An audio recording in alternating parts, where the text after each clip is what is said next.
요한복음 17장 1절입니다.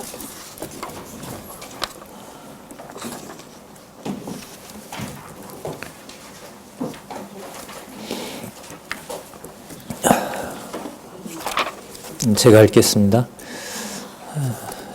예수께서 이 말씀을 하시고 눈을 들어 하늘을 우러러 가라사대 아버지여 때가 이르렀사오니 아들을 영화롭게 하사 아들로 아버지를 영화롭게 하게 하옵소서.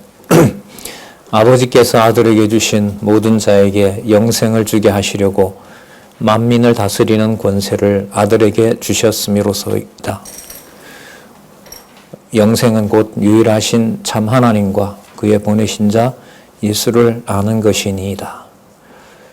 3절까지 읽어드렸습니다. 우리 교재는요, 성경 강론 15권 7803페이지 7803에 보시면 요한복음 17장부터 사도행전 1장 11절까지 귀천의 실현을 통한 성취 내용이 나옵니다. 이 부분을 중심으로 우리 개론 잠시 살펴보고 계속 본문 보도록 하겠습니다.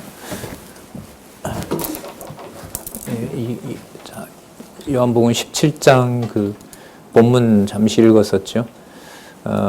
내용 중심으로 요약이 되어 있죠. 순환이 임박하여 간구하시는 내용입니다. 예수께서 자, 순환이 임박하여 간구하시고 그 다음에 붙들려서 순환이 시작이 됩니다.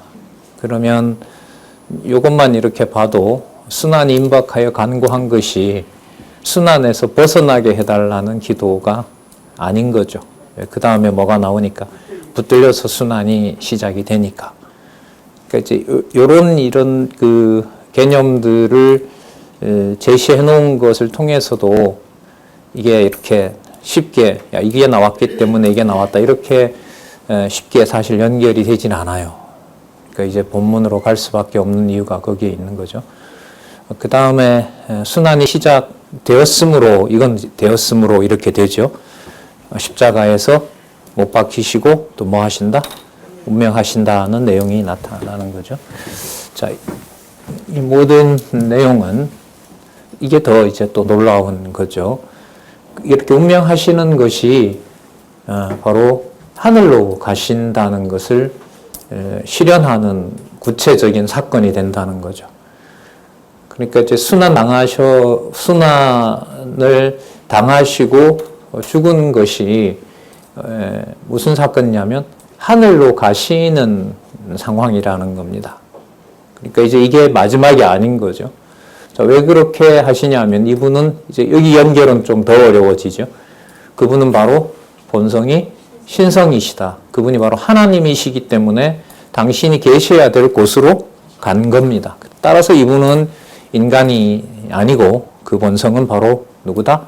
하나님이다. 이렇게 연결을 하면 17장에서부터 요한복음 전체로 그 확대해 가면서 하나님의 말씀, 성경을 가장 잘 따라가도록 의미분석 성경 개론은 안내를 해주고 있는 겁니다. 그걸 이제 전하는 분이나 확인하는 분이 그걸 이제 본문의 연결을 따라가면서 그걸 확인하고 그다음에 이 내용들이 바로 이렇게 쭉 올라가면서 본성이 신성이시다는 것을 이제 확증하도록 이제 성령께서 안내를 해 가시는 거죠. 자, 그래서 이 주제의 내용도 너무 중요하고요. 그리고 이 본문에 공부하시는 분들이 다 같이 확인을 하면서 성경이 하나님의 말씀임을 확증하는 것이 하나님 존재를 확인하는 것하고 직결되어 있는 거죠. 그러니까 말씀을 배제하고 또 본문 어떤 부분을 임의로 보고 하나님의 존재를 확인한다는 것은 불가능한 거죠. 7804페이지에 가시면 먼저 이제 순환과 죽음을 통한 실현 조금 전에 설명을 했죠. 자, 그 다음에 17장에 순환이 임박하여 간구하시는 내용이 나타납니다. 자, 그럼 순환은 조금 전에 우리가 살펴봤던 것처럼 단지 죽으시는 것이 아니라 누구에게 가시는 거죠? 아버지께 가시는 내용이 된다는 거죠. 이 순환은 우리가 쓰는 말이지만은 의미를 이제 아버지께로 가신다 이러면 우리가 생각하는 그런 순환의 의미가 아닌 거죠.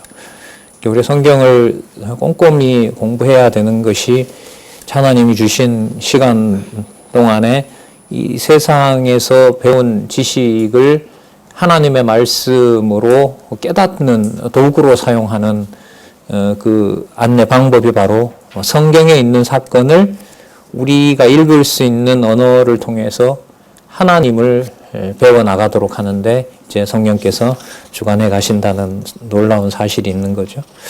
자, 7805페이지에 보시면은 그 구약의 근거가 나오는데요. 창세기 48장 15절부터 49장까지 창세기 끝부분이죠. 거기 보면 야곱이 죽기 전에 요셉에게 복을 빌어 간구하는 내용이 나옵니다. 그 48장 15절에서 49장이니까 분량이 전체에 비하면 작지만은 그래도 하나하나 살펴보게 되면 짧은 내용은 사실 아니죠. 그 내용하고 그 다음에 예수께서 오늘 순환에 임박하여 간구하는 것하고 관계를 지어야 되거든요. 단지 죽기 전에 기도했다 이 말을 이해를 하면 이 강론집의 이 가치는 떨어집니다. 그런데 이제 공부 내용은 뭐냐면 48장 15절부터 49장까지를 읽어보면서 그 내용에서 요한복음 17장에 나타난 예수님의 죽음과 순환에 임박하여 간구하는 것하고 관련성을 지어야 구약이 언약이고 신약이 성취라는 사실을 확인할 수가 있는 거죠. 그래서 이것은 독자들 측면에서 본다면은 과제물인 거예요. 이것만 가지고 설명을 해도 짧은 시간에 할 수는 없는 거죠. 그 다음에 보시면 또 신명기 33장이죠. 신명기 33장은 모세가 죽기 전에 12지파 족장들에게 복을 빌어 간구하는 거거든요. 그럼 당장 이 말만 보더라도요. 순환에 임박하여 간구하는 것하고 복을 빈다는 것하고 이게 의미가 같습니까? 다릅니까? 통상적으로. 17장은 예수님이 순환에 임박해서 기도하는 거예요. 근데 신명기 33장은 복을 비는 거예요. 순환 앞에서 간구하는 것하고 복을 빌어준다는 것하고는 상황이 같습니까? 다릅니까? 다르죠. 하나는 죽기 전에 죽음에 임박해서 그 힘든 시간이 다가오는 거고요. 신명기 33장은 복을 주겠다는 거예요. 복을. 그러니까 이 상황이 그 인간적으로 이해하기에 다른 상황이잖아요. 그럼 이걸 두 가지를 연결을 해야 신명기 33장이 뭐의 근거가 된다? 요한복음 17장에 나타난 순환이 임박하여 간구한다는 것에 근거가 될 수 있는 거예요. 그런데 내용 요약을 한 거 보면 상황이 같은 상황이 아니라 어떤 상황이에요? 다른 상황이에요. 이 설명을 못하면은 이거 잘못 들어간 거다라고 되면 그야말로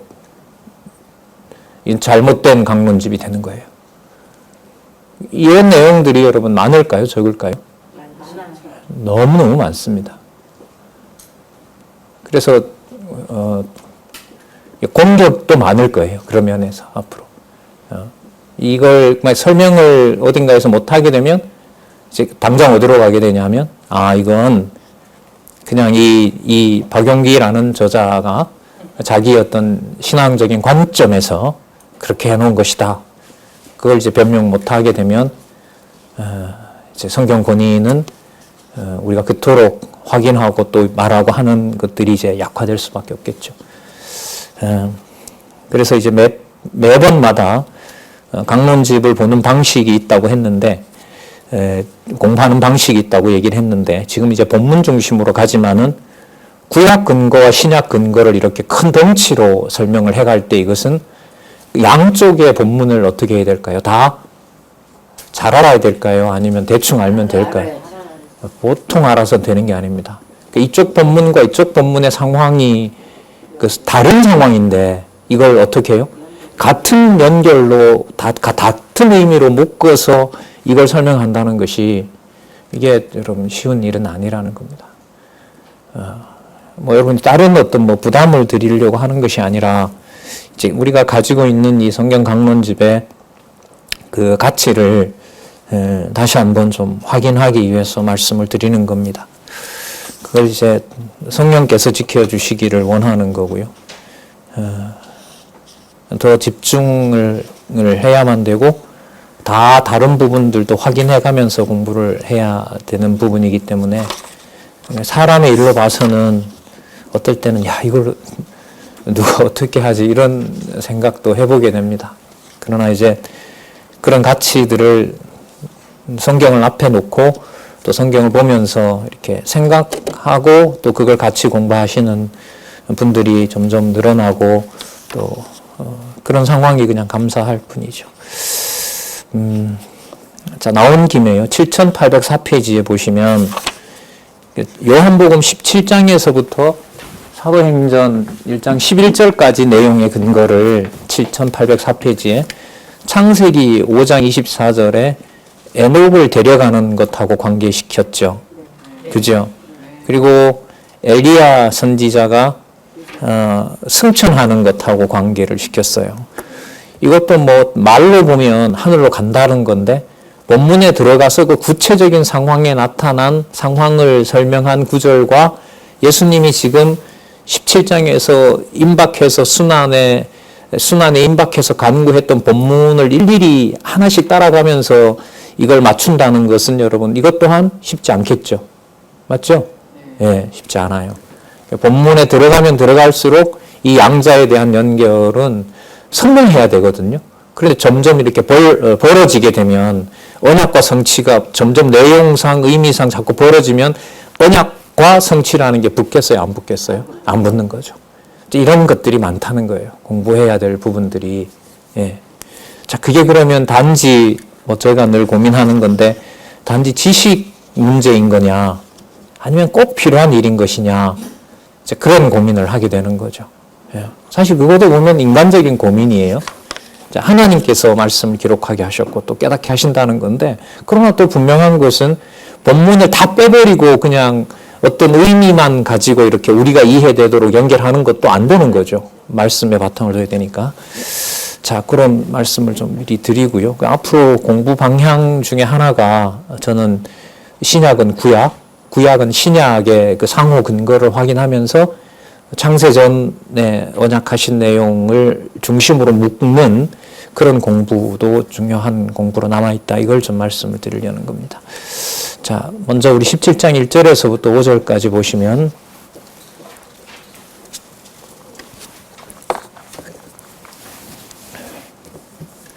예수께서 이 말씀을 하시고 라고 나오는데 이 말씀이 앞에 나온 말씀이겠죠.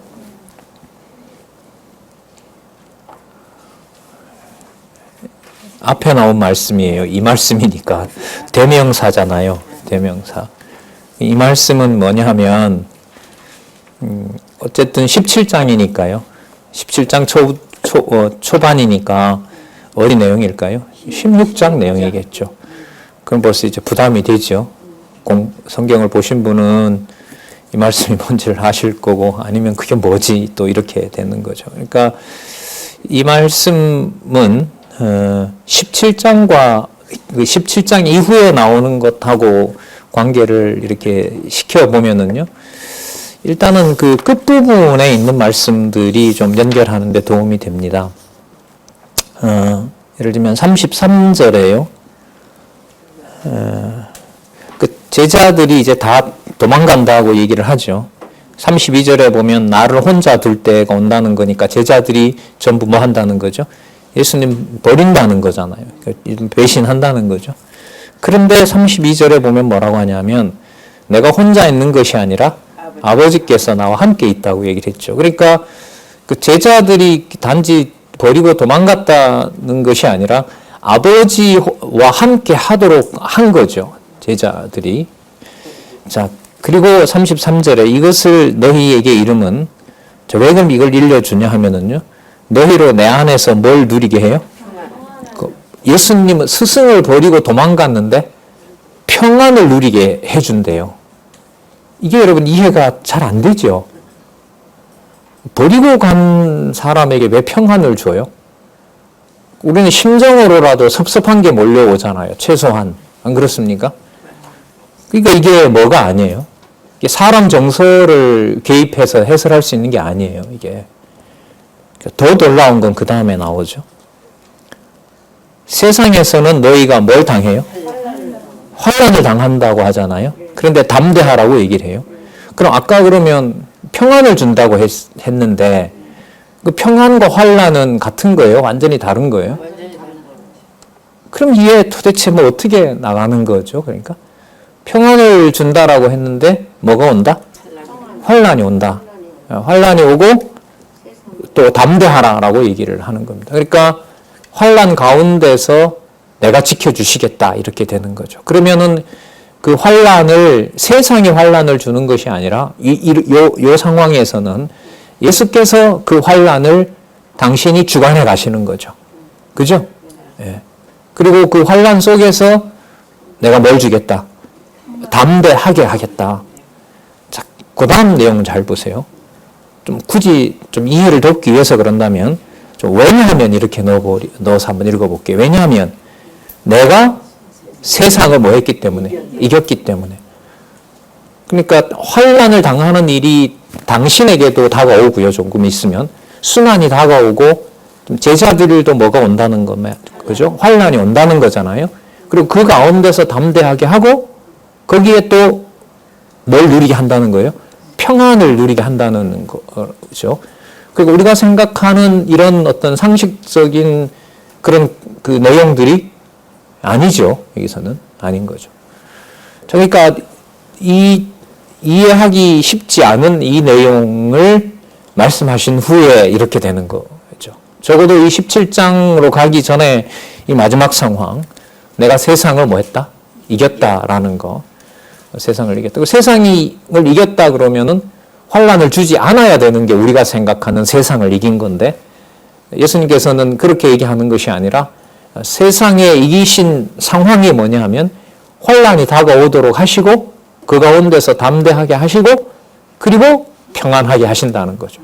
그럼 이때 평안은 누가 주시고 누구 중심의 평안이 되는 걸까요? 누가 주시고 예수께서 주시고 그러니까 아버지께서 주시고 그리고 누구 중심이 아닌 거예요? 인간 중심이 아닌 거죠. 교회에서 어떤 평안을 찾아야 되느냐라는 게 여러분들도 고민하시겠지만 참 많이 고민이 들거든요. 예를 들면 주의 가정, 진리를 믿는 가정, 가정교회. 거기에서부터 진리가 주는 평안이 무엇이냐라는 대답을 여러분들과 제가 함께 있는 친척이나 부모나 형제나 가족에게 얘기할 때 도대체 가정교회로 출발하는 교회의 바탕에서 예수께서 말씀하시는 그 도대체 평안의 본질이라는 게 뭐냐. 그런데 지금 읽었던 이 본문에서 보면 그 평안은 우리가 일반적으로 말하는 아무 근심 없이 그냥 좋은 거 먹고 편안하게 먹는 그런 것하고는 다르죠. 다르죠. 여기서 이제 가까이 사는 사람들이 엄청난 혼란이 오는 거죠. 또 예수님께서는 사실 이 구도를 깼죠. 유대인들에게 와서 잘 지내면서 자기네들끼리 유대인들끼리 누리는 그런 의미의 평안을 주시려 온 게 아니죠. 누가복음에 보면 뭘 주러 왔다고 얘기를 하세요? 평안을 주러 온 것이 아니라 이러고 뭘 주러 왔다 그래요? 화를 준다 이렇게 얘기를 한단 말이죠. 이런 말씀이 참 어려워요. 참 이해 안 돼요. 이해가 안 돼요. 성경을 본문대로 따라가는 것에 여러분 논리적 만족하고요. 그걸 하나님 살아계신 증거로 이렇게 깨닫게 해주시는 것하고는요. 글쎄요. 너무 결이 큽니다. 못합니다. 사람이 할 수가 없어요. 할 수가 없어요.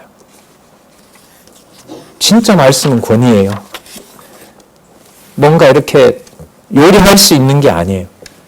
뭔가 이렇게 괴롭고 힘들 때 말씀을 몇 가지 생각나게 해서 그걸 내 위로로 다 만들어 놓으면 그게 내 어떤 평안을 유지해주고, 그럴 것 같으면 여러분 지식주의가 맞죠. 지식을 많이 가지고 있고 필요할 때마다 뭐 하면 되니까? 가져다 쓰면 되니까. 그런 게 아니란 말이죠. 말씀의 권위라는 게. 자, 그러면 여러분 17장의 내용을 이해할 때는 내가 세상을 뭐 했다? 아까 뭐 했다 그러셨어요? 이겼다. 일단 여기에 요 한 가지라도 초점을 가지고 한번 생각을 해보자고요. 그러니까 어떤 환란이 와도 그 환란이 하나님의 자녀인 것을 증거해주는 증거가 돼요. 그게 여러분 거룩성이거든요. 그러니까 세상에 환란을 주는 것이 아버지께 속해 있다는 증거가 된다는 거죠. 그런 속성을 뭐라고 하냐면 거룩성이라 그러거든요. 근데 이 거룩성의 출처는 17장과 관련해서 보면 이 땅에 속한 걸까요? 하늘에 있는 걸까요? 그래서 여러분 16장에서 이기었노라는 내용이 17장에 예수님이 기도하는 것하고 직결해서 연결이 되는 거예요. 한번 보자고요. 17장 1절에요. 눈을 들어 하늘을 우러러 가라사대 아버지여 때가 이르러 싸우니 아들을 뭐하라 하게 하소서.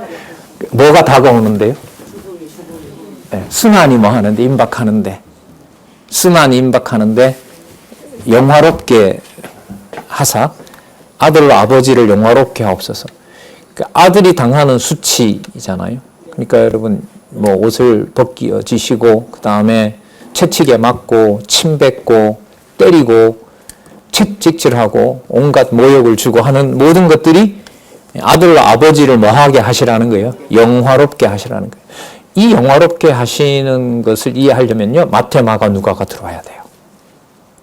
마태복음, 마가복음, 누가복음에서 이렇게 설명하지 않거든요. 그럼 그게 다른 걸까요? 아니면 마태, 마가, 누가를 바탕으로 이 말씀을 기록하고 있을까요? 후자인 거죠. 예, 후자인 거예요.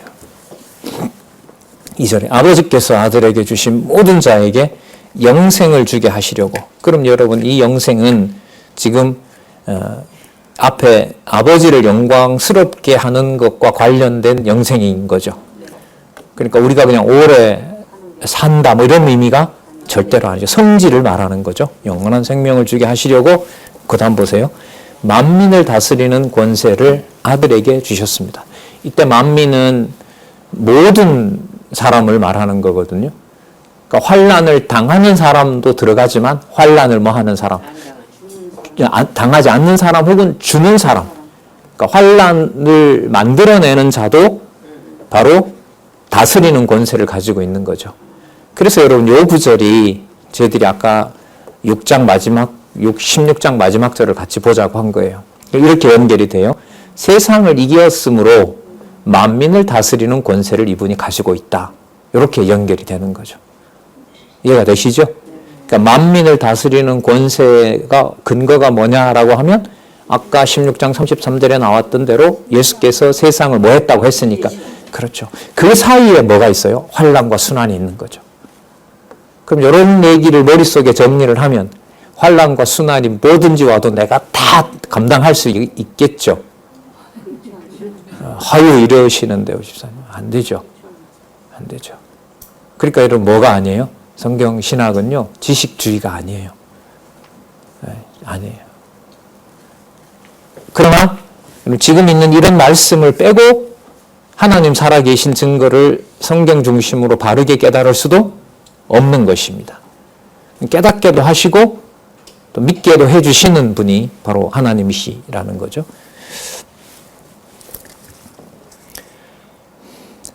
3절 볼까요? 그러면 그 영생이 뭐냐 하면 유일하신 참 하나님과 그의 보내신 자 예수를 아는 것입니다. 안다라는 말 여기 이제 주석에서 확신한다 이런 말로 지금 풀어놓았습니다. 확신한다는 거죠. 이 기노스코라는 말을 좀 더 풀면은 그 부부가 상대방을 서로 확신하는 것하고 똑같아요. 그러니까 이게 뭘 전제로 하냐면 서로 한 몸이 된 사실을 가지고 확인하는 거예요. 그럼 지금 예수님께서 환란이 자신에게 순환이 임박해 왔고 또 제자들에게도 앞으로 이제 환란이 다가올 텐데 그럼 그 상황이 세상에 진 것이 아니라 세상을 뭐 한 거죠? 이긴 거라고 얘기하셨잖아요. 그럼 그 이긴 상황에서 담대하게 하고 견디게 해주고 평안을 주는 것이 무슨 증거냐 하면 영생이라고 하는 것을 알게 되는 겁니다. 그러니까 누구 안에 있다는 걸 알게 되는 거죠. 그렇죠. 유일하신 참 하나님과 그의 보내신 자 예수 그리스도와 하나가 됐다는 사실을 확신하게 된다는 겁니다. 그 확신하게 되는 것을 뭐라고 얘기를 하냐면 영생이라고 그러는 겁니다. 그럼 이때 영생은 세상을 뭐 하셨기 때문에 줄 수 있는 거죠. 이겼기 때문에 줄 수가 있는 겁니다. 예. 그러니까 우리가 생각하는 차원과 다르잖아요, 지금. 달라도 뭐 너무 다른 어떤 이 말씀들 아니에요.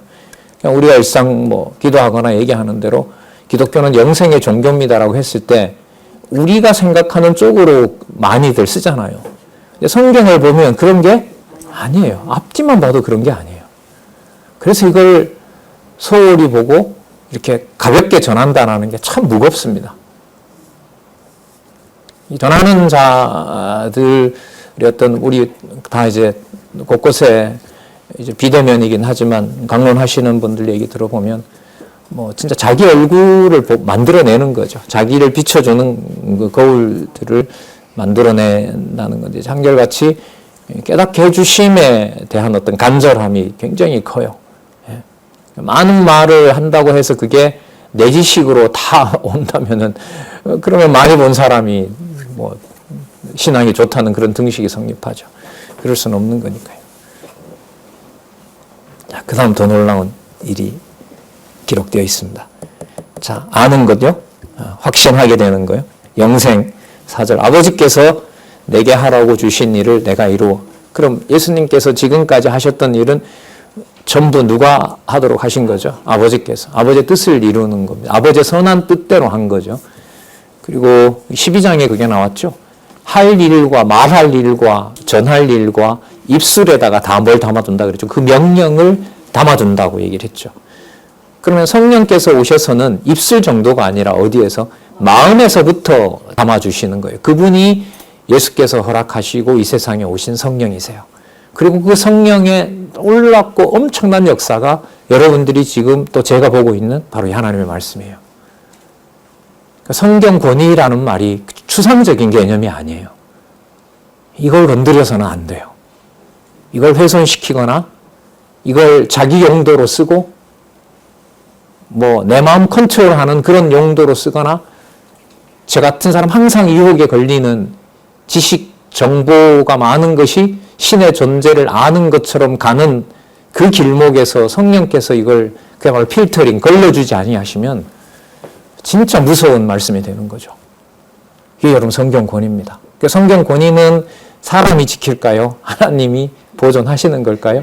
예, 그래요. 예, 맞습니다. 이 17장이나 다른 부분에도 그런 부분들이 이제 계속 나옵니다. 자, 볼게요. 4절에 아버지께서 내게 하라고 주신 일을 내가 이루어 아버지를 이 세상에서 영화롭게 했다는 거죠. 그러니까 당신의 이름을 드러내는 것이 아니라 결국은 누구의 이름을? 아버지의 이름을. 그럼 제가 그렇게 했기 때문에 아버지의 이제 구합니다. 아버지께서 내게 하라고 주신 일이 또 있는데요. 그게 뭐냐 하면 5절이에요. 아버지여, 창세전에 내가 아버지와 함께 가졌던 영화로서 영광입니다. 영광을 지금도 아버지와 함께 나를 뭐하게 하옵소서? 영화롭게 하옵소서. 근데 여러분 이 사건이 바로 뭐냐면 순환이 다가오는 거죠. 이걸 지금 아버지와 가졌던 무엇을 증명하는 게 된다는 거죠. 아버지와 가졌던 영광스러움을 증명하는 것이 다가올 순환, 또 당할 그 순환의 핵심이라는 거죠. 예. 그러니까 진짜 하늘과 땅의 차이가 엄청나게 그 성질을 달리하는 거잖아요. 자, 6절부터 11절은 아버지의 소유인 제자들과 하나가 되게 할 것을 간구합니다. 그러니까 당신이 어떤 세상을 이긴 권세자라고 한다면은 제자들과 하나가 됐다는 걸 증명하시려면 세상에 순환을 당하는 게 좋습니까? 아니면 세상으로부터 이렇게 칭찬과 능력의 영광을 찬양받고 하나 되는 걸 보여주는 게 좋습니까? 후자죠. 누구나 다 원하는 거 아니겠어요? 그런데 그게 아닌 거예요. 그렇기 때문에 그리스도는 아버지께 이 기도를 할 수밖에 없어요. 재차 확인을 할 수밖에 없어요. 우리 중심에서 보자면 왜 이런 말씀이 여기에 기록되어 있느냐? 바로 그런 사실 때문에 그런 거죠. 자, 볼까요? 세상 중에서 내게 주신 사람들에게 내가 무엇을 나타냈다? 누구의 이름을요? 아버지의 이름을 나타냈다는 겁니다.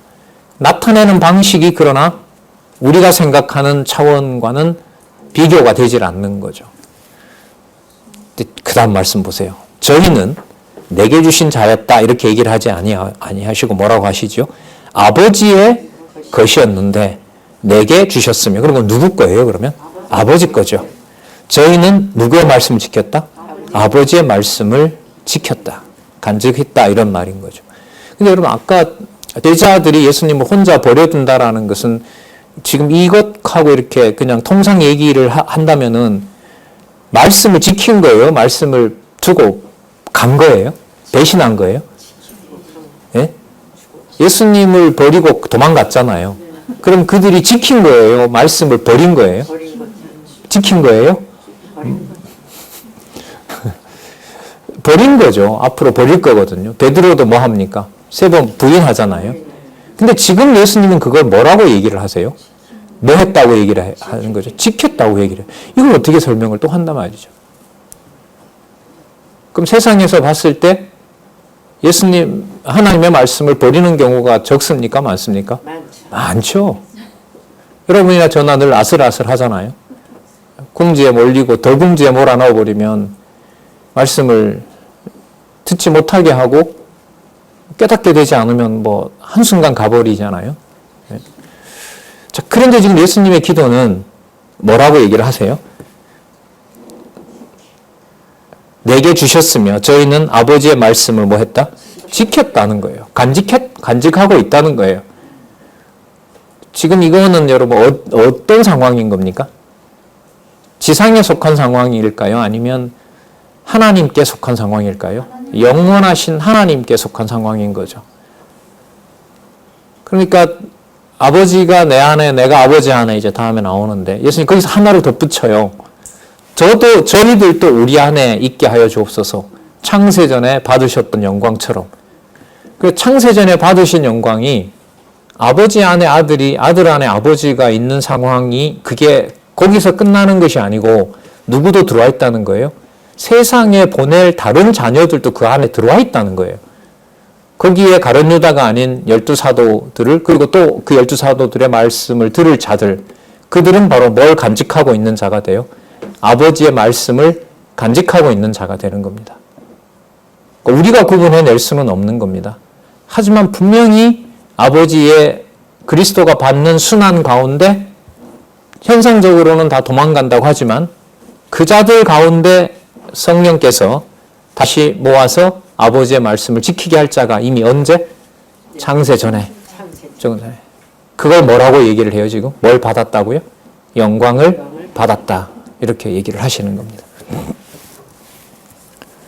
지금 저희는 아버지께서 내게 주신 것이 다 아버지께로서 온 것인 줄 알았나이다. 의심하는 게 훨씬 더 많이 나옵니다. 몰랐다는 표현도 훨씬 더 많이 나오는데 예수님께서는 여기서 이 기도를 현상 얘기가 아니라 당신이 하나님의 아들이고 하나님이시고 귀천하실 분이기 때문에 무게를 전부 어디로 옮기냐면 창세전 하늘 상황에다가 두는 거예요. 이거는 모방할 수 있는 게 아니에요. 이 기도는 그냥 보게 하고 깨닫게 하는 것이 전부지 이걸 가지고 뭐 이렇게 요리조리 요리하거나 이럴 수가 없어요. 이거는. 예? 자, 물론 뭐 이해된 것을 저처럼 이렇게 전달할 수 있는 거지만 근원적인 상황은 그래요.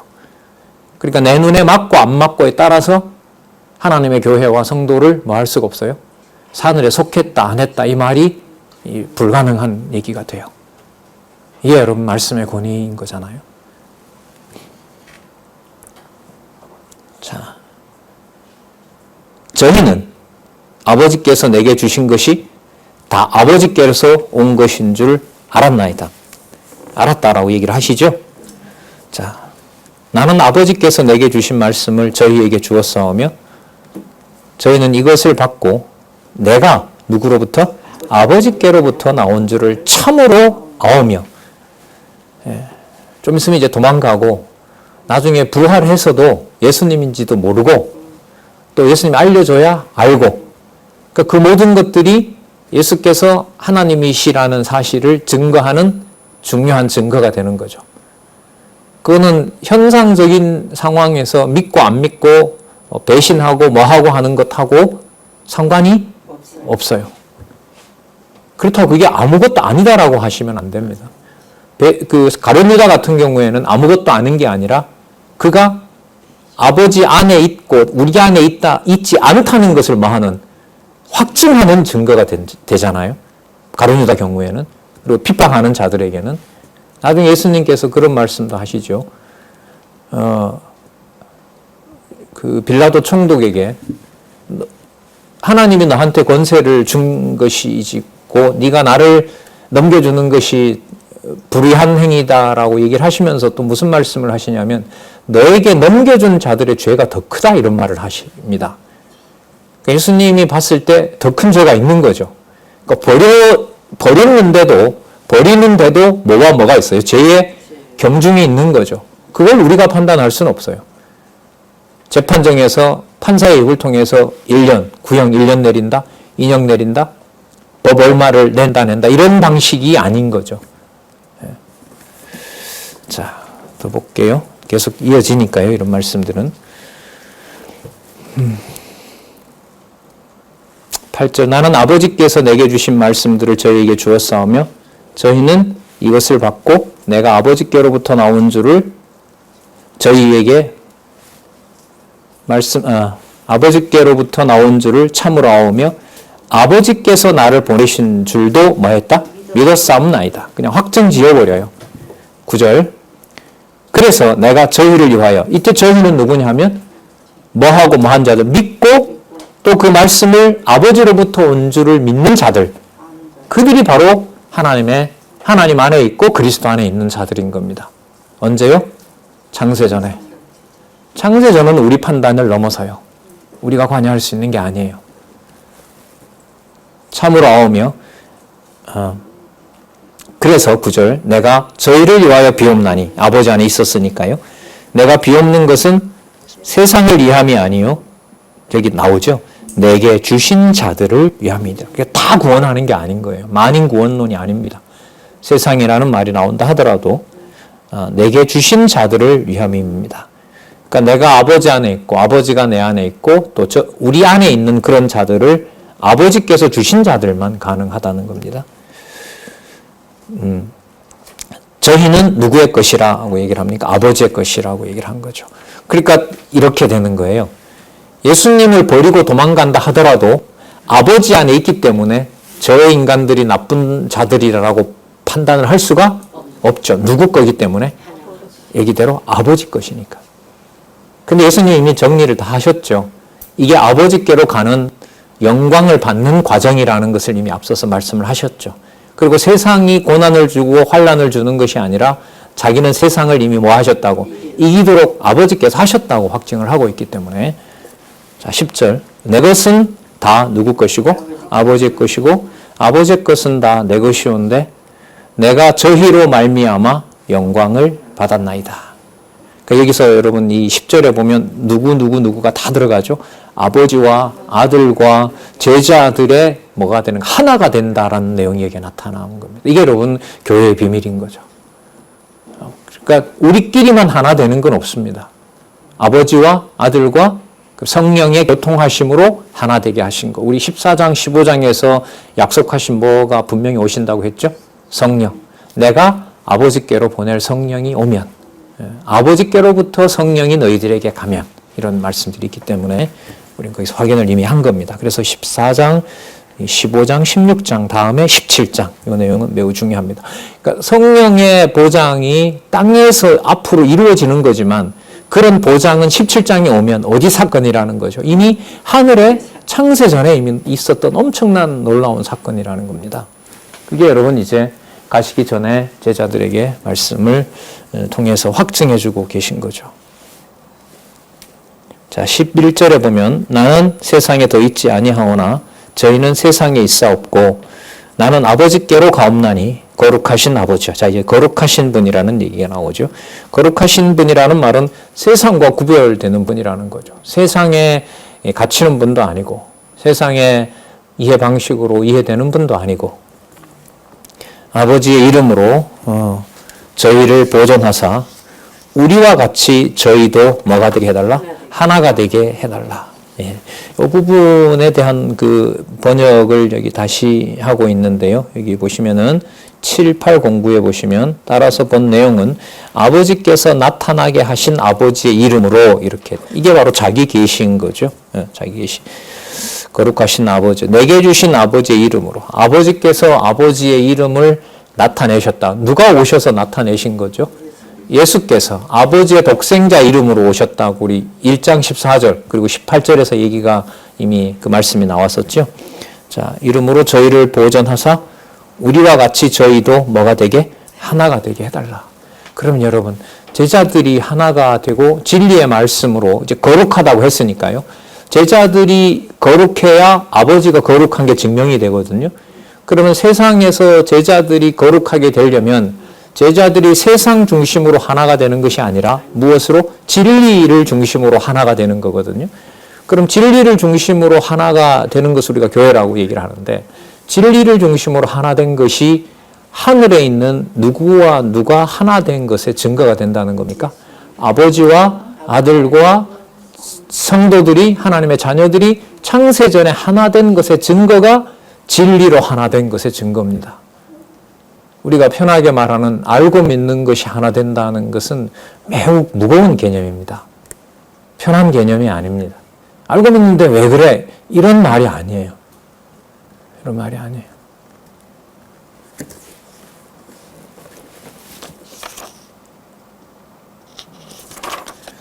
자, 17장 12절부터 17절에 보시면은 멸망치 않는 제자들을, 야, 이제 여기 나오네요. 무엇으로 거룩하게? 예, 이거죠. 그럼 거룩의 답이 나왔죠? 무엇으로 거룩하게 된다?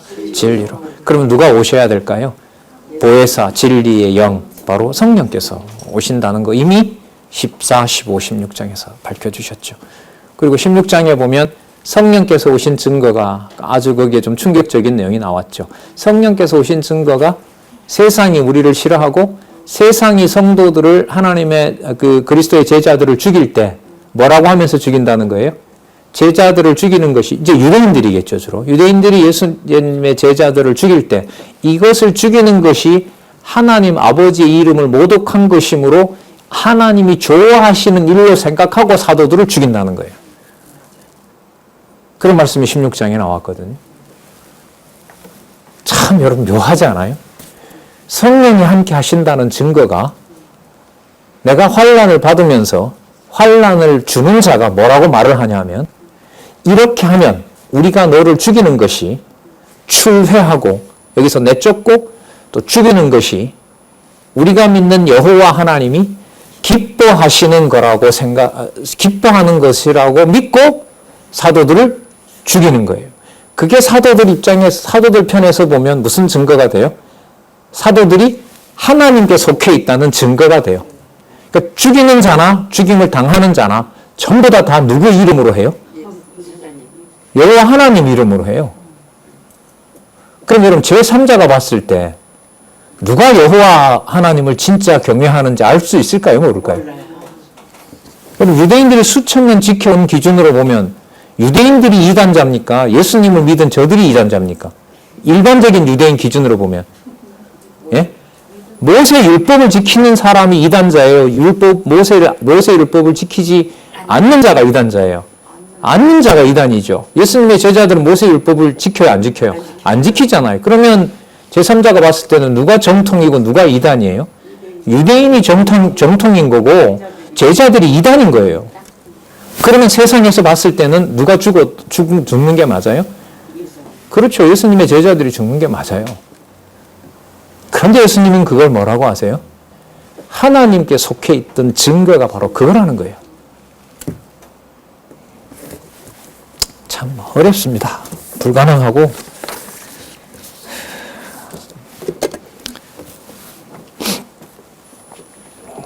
12절 볼까요? 내가 저희와 함께 있을 때에 내게 주신 아버지의 이름으로 저희를 보존하와 뭐했다? 지키었나이다. 그 중에 하나도 멸망치 않고 오직 멸망의 자식뿐이오니 이는 성경을 응하게 하려 합니다. 성경을 응한다는 말은 내 마음대로 걔를 버렸다 이런 말이 아닌 거죠. 하나님의 정하신 뜻대로 된 것입니다. 아버지의 뜻입니다. 내가 13절 지금 내가 아버지께로 가오니 내가 이 세상에서 이 말을 하옵는 것은 저희로 내 기쁨을 저희 안에 충만히 가지게 하려 함이니이다. 이건 근본적인 평안과 기쁨인 거죠. 조금 전에 우리가 살펴봤었잖아요. 환란이 오지만 담대하게 하고 아까 뭘 준다 그랬습니까? 평안을 준다고 했죠. 그런데 보니까 그 평안이 예수님의 기도로 보니 어디에 속한 거예요? 하늘에 속한 거예요. 그리고 제자들이 자기를 버린다 하더라도 제자들을 버리면 안 돼요. 왜냐하면 누구 것이기 때문에? 아버지의 것이기 때문에 이렇게 되는 거죠.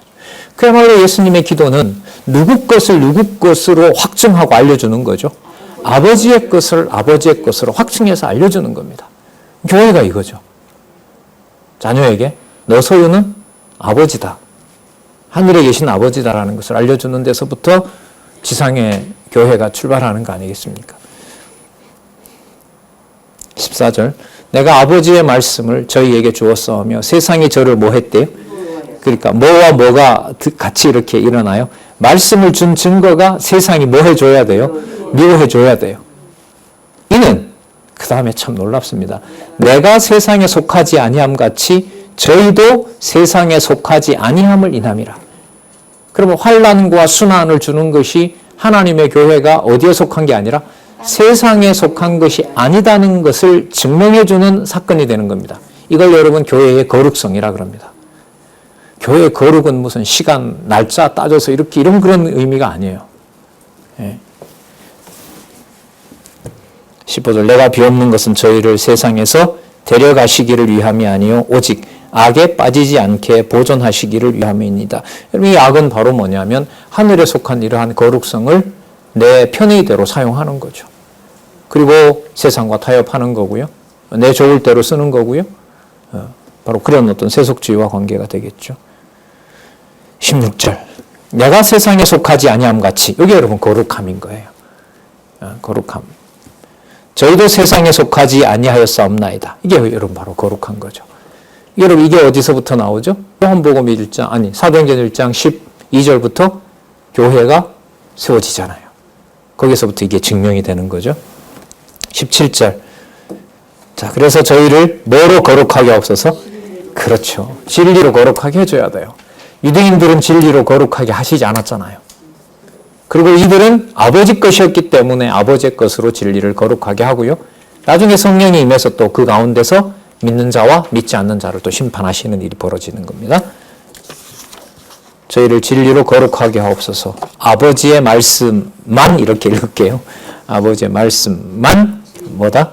진리이기 때문에 그렇습니다. 아버지의 말씀이 진리입니다. 그러면 그 아버지의 말씀의 출처는 어디가 되는 거죠? 하늘에 속한 것이다.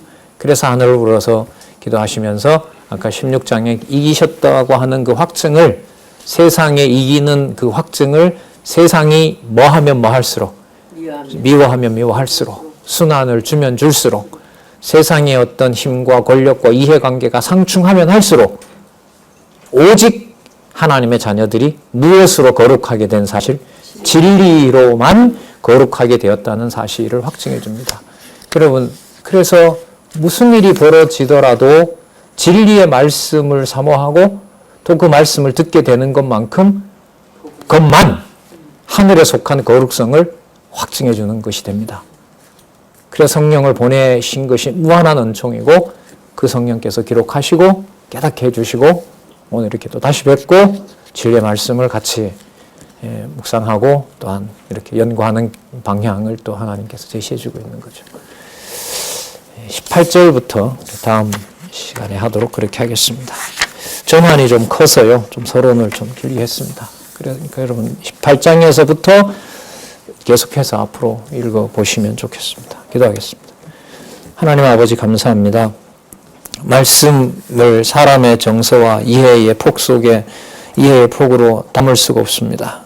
하나님 아버지 진리를 사모하는 마음과 하늘에 속한 거룩성을 거룩하게 해주심을 진리의 말씀을 늘 사모하며 확인하고 또 확인하는 귀한 제 지체들, 동력자들이 될 수 있도록 꼭 지켜주시옵소서. 예수님의 이름으로 기도드렸습니다. 아멘.